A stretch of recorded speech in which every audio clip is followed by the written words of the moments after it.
Christmas ആയിരുന്നു ഇന്ന്. ലോകം ശാന്തിയുടെയും സമാധാനത്തിന്റെയും ഉത്സവം കൊണ്ടാടിയപ്പോൾ ഇന്ത്യയിലെ ക്രൈസ്തവർ നേരിട്ട ആക്രമണങ്ങൾ ഓർത്താൽ തല കുനിഞ്ഞുപോകും. അസാമിലെ നൽബാരി ജില്ലയിലെ പാനിഗാവ് ഗ്രാമം സെന്റ് മേരീസ് സ്കൂളിലേക്ക് കടന്നുകയറിയ വിശ്വ ഹിന്ദു പരിഷത്ത് ബജ്രംഗ് ദൾ പ്രവർത്തകർ ജയ് ശ്രീറാം വിളികളോടെ ക്രിസ്മസ് അലങ്കാരങ്ങളെല്ലാം തകർത്ത് തീയിട്ടു. ഭാരതീയമല്ലാത്ത ഒരാഘോഷവും ഇവിടെ പറ്റില്ല എന്നാണ് തീത്തൂരം.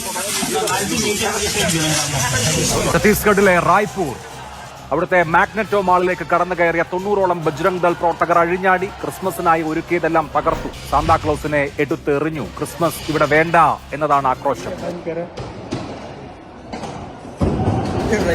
ഉത്തർപ്രദേശിലെ ബെയ്റേലി യോഗി ആദിത്യനാഥ് ഈ വർഷം മുതൽ ക്രിസ്മസ് അവധി എടുത്തു കളഞ്ഞിരുന്നു.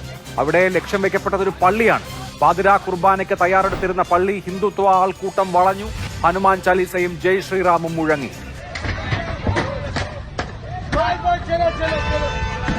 മധ്യപ്രദേശിലെ ജബൽപൂർ കണ്ണിന് കാഴ്ചശക്തിയില്ലാത്ത സ്ത്രീയാണ് ക്രിസ്മസ് അലങ്കാരങ്ങൾ നിറഞ്ഞ പള്ളിയിൽ ആക്രമിക്കപ്പെട്ടത്. BJP സിറ്റി വൈസ് പ്രസിഡന്റായ അഞ്ജു ഭാർഗവയാണ് ഈ ആക്രമണത്തിന് നേതൃത്വം നൽകിയത്.